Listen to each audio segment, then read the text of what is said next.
having a blessed day. Thank you for your support. Thank you for subscribing to the channel. Thank you for your thumbs up, for your comments, and thank you for sharing the videos. Thank you for all you do to support the channel, and we are commanded to love one another.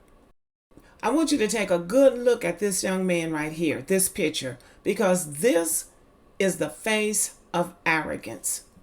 He has been tried, convicted, and sentenced to 10 years in the penitentiary for assaulting Megan Thee Stallion with a deadly weapon. He has gone down in the American judicial system as a criminal.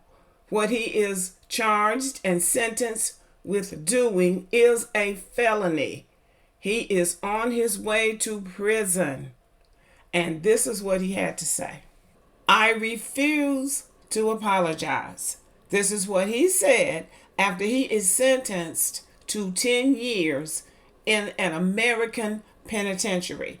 I refuse to apologize. Tory Lanez is a rapper born and raised in Canada, but he has received his success in the United States of America. Somehow he and Megan Thee Stallion became friends, and in 2020 they had an incident where she ended up shot in the foot. She accused him of doing it. He went to court, he was convicted, and he has been sentenced. This is the letter that he wrote to his fans after his sentencing, and I'll just read part of it. In this letter, he says he will always maintain his innocence, adding, I refuse to apologize for something that I didn't do. I have never let a hard time intimidate me. I will never let no jail time eliminate me. Regardless of how they try to spin my words, I have always maintained my innocence, and I always will, he wrote. This week in court, I took responsibility for all verbal and intimate moments that I shared with the parties involved. That's it. He goes on to say that in no shape or form was I apologizing for the charges I'm being wrongfully convicted of. I remain on the stance that I refuse to apologize for something that I did not do, he added. The rapper was sentenced to 10 years in prison on Tuesday, nearly 8 months after he was found guilty of this incident. In his statement, he continued by saying he's always faced adversity my whole life, and that this sentencing is nothing but another moment where my back is against the wall, and I refuse to stop fighting till I come out victorious. Tough times don't last. Tough people do, he wrote, before thanking his family and friends for their continued support. Lanez addressed the court before the judge handed down his decision, asking for leniency and for a sentence that would allow him to prove himself. Speaking to the judge, he said, I'm standing in front of you as a father to a 6-year-old who needs me every step of the way. There's been this misconception about me being this monster, not having remorse. That's just not true, he said. That night, everyone was drunk. I said things I shouldn't have said. The victim was my friend. I still care about her. We both lost mothers. We'd sit there and drink until we felt numb. Everything I did wrong that night, I take responsibility for. Yeah, well, he's taking responsibility for everything except the thing that got him on his way to prison. While Megan Thee Stallion did not attend the sentencing hearings, she submitted a pre-written statement that prosecutors read in court that Monday afternoon before the sentencing. She wrote, I struggle with being present. After everything that occurred, I cannot bring myself back to being in the same room with Tory. He paid bloggers to disseminate false information. He treated my trauma like a joke when I could have been dead. He blamed the system. He blamed the press. And as of late, he is using his childhood trauma to justify his actions. When District Attorney Alexander Bott gave his final words prior to the sentencing, he said, watching the presentation felt like we were here for a Man of the Year award. We're here for a heinous act of violence the defendant committed against a defenseless woman. These are actions of a misogynist and a coward. So this is how the trial ended for Tory Lanez. He is now a convicted felon who is sentenced to 10 years in an American penitentiary for the crime he committed against Megan Thee Stallion. This is a very unfortunate situation. This young man did not understand the trouble that he was in the United States. Having been brought up in Canada, they are probably not as harsh in their judicial system as we are in the United States. But anybody in the United States that's accused, especially a rapper, a famous, successful rapper, being accused of something like this, that person is going to get lawyered up, and he's going to listen to people who understand the American judicial system. This young man didn't do that. When he was accused of this act, he was advised not to talk about it, not to go on social media, and not to contact her. He was supposed to leave her alone. What he did was took to social media, started mocking her, talking about her. They were calling her names. He pulled together his posse of derelicts, and they went after her. Everybody saying that he was innocent. People who weren't there, who didn't know anything about what had happened, were on social media talking about he was innocent, and started talking about her, disparaging her, and defaming her character in every way they could. Now, both these young people, Megan Thee Stallion and this young man, are on the dark side of Black American culture. And that means that they are putting out lyrics and putting out behaviors that are not considered traditional in Black American music or conventional by Black American standards. And yes, I'm saying that because they're operating as outliers. They are outside of the main Black American culture in the things that they're doing. When I was looking for a picture of her to present for this video, I had a very hard time finding something that I considered appropriate.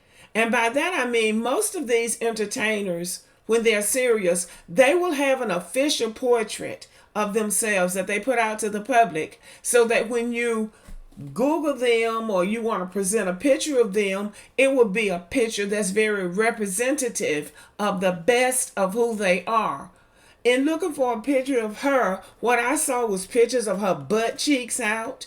She was half naked. She had her tongue sticking out, or she was sticking a middle finger up at somebody, or she had some kind of a silhouette of her body where her backside is sticking out and she's looking back at her backside. So it was very hard to find just a really decent picture of her. So they're both operating on the dark side of American culture. And that is how I see it. But that does not justify him doing what he did to her.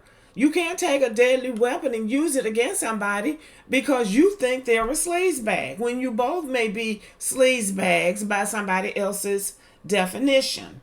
So he comes from Canada to the United States with this sort of attitude that I can say what I want to say and I can do what I want to do. She's Black and she's not, they have names for people like her, 304s and things like that. But she's still an American citizen and she's still protected by the rights of an American citizen. And that's what he failed to see. He overlooked that. And he had friends, Americans, African American men, who had him all pumped up, thinking that just because they had a low opinion of her, that he could do something like that and get away with it. Not understanding that there's another system in place that doesn't have anything to do with your rapper buddies. Now, they understand that system because, when was it that one of them got convicted of doing something against a woman? Never. They get convicted of doing things against each other. But I can't think of any case where a Black American rapper is serving time for doing something like this against a woman. Snoop Dogg was on trial years ago for him or somebody on his security detail deleting someone, and he walked. He hasn't served any time for it because it may have been justified. It may have been self-defense. But the point is that he kept his mouth shut and he let the lawyer do the talking. This Tory Lanez person got some very bad advice from somebody, and I'm thinking that it probably began with his father. In teaching school, I learned that there are parents who will teach their children that it's okay for you to lie to save yourself. And once they tell that lie, they're not going to back down from it. And it looks like that's what happened here. He denied it, and he has always denied it, and he's not going to back down. I wasn't there. I don't know, but that's what it looks like.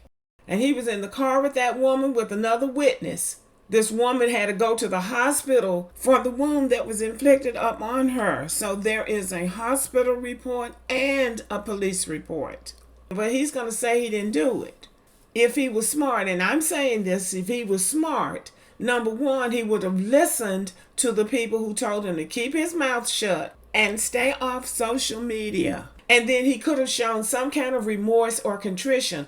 In the American judicial system, if you are accused of a crime, especially if you're convicted of that crime, you have to show contrition before you get any leniency. He asked for leniency, but he didn't show any contrition, which is to say he didn't apologize or show any remorse for what had happened to this young woman, which brings us back to the Shawshank Redemption, which is my husband's favorite movie, starring Morgan Freeman, where he spent all this time in prison for deleting, as we're calling it now, a person when I think he was 17 years old.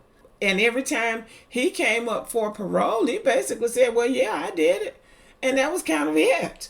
Because he didn't understand the idea of contrition. And when the guy that came in, and I forget the guy played by Tim Robbins, and he was talking to Tim Robbins about it, and he said, yeah, I did. He said, I'm the only guilty man in Shawshank. I'm the only person that's guilty. Everybody else saying they didn't do it.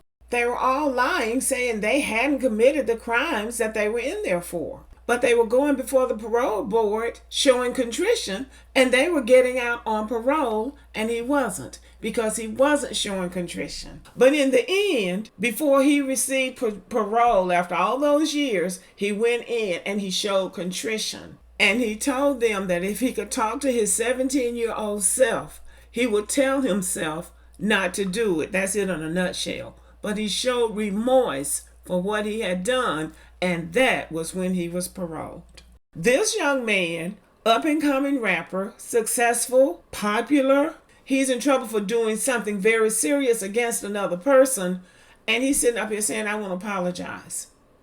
It doesn't matter whether he did it or not at this point. He's already convicted and sentenced. And the least he could have said was, I'm very sorry for what happened to her. How much would it have taken? But he's here talking about, I'm tough times don't last, tough people do. Well, we're going to see what he'll be like 10 years after he served time in prison in the United States. I don't know if he'll serve that full time, but to me, any amount of time that you serve in prison is too much time. And that's why we are compelled, if we want to stay out of jail, to make good choices. And he did not make a good choice that night, and he admitted that, but he won't apologize to her. He really hasn't shown any contrition or any remorse for what happened to that young woman. And I really believe that both of them need to do some soul searching, because they are operating on the dark side of Black American culture. What she's doing is nothing to be proud of either, but she does not deserve to be assaulted. So I wish the best for her, and I hope that he will get some better counseling, because I believe he's had some terrible lawyering, and he probably needs to stop listening to his father, who is just as arrogant as he is, and listen to somebody who really wants to help him get out of the situation that he's in. And it is going to begin with him acknowledging what he did and apologizing for that. Because if Megan Thee Stallion had written a different kind of letter to the court, he probably wouldn't be looking at a 10-year sentence. And it probably wouldn't have been that hard to get her to write a letter, at least of accepting an apology. And that probably would have gone a long way to reducing the sentence that he got. But again, I see him as having the face of arrogance, and I believe he got it from his father. But he's going to have a long lesson ahead if he doesn't take another look at himself and what he did. Okay, y'all, Let me know what you think about the video. Thank you for listening. Subscribe to the channel. Give me a thumbs up. Leave a comment. Share the video. And as always, have a great day.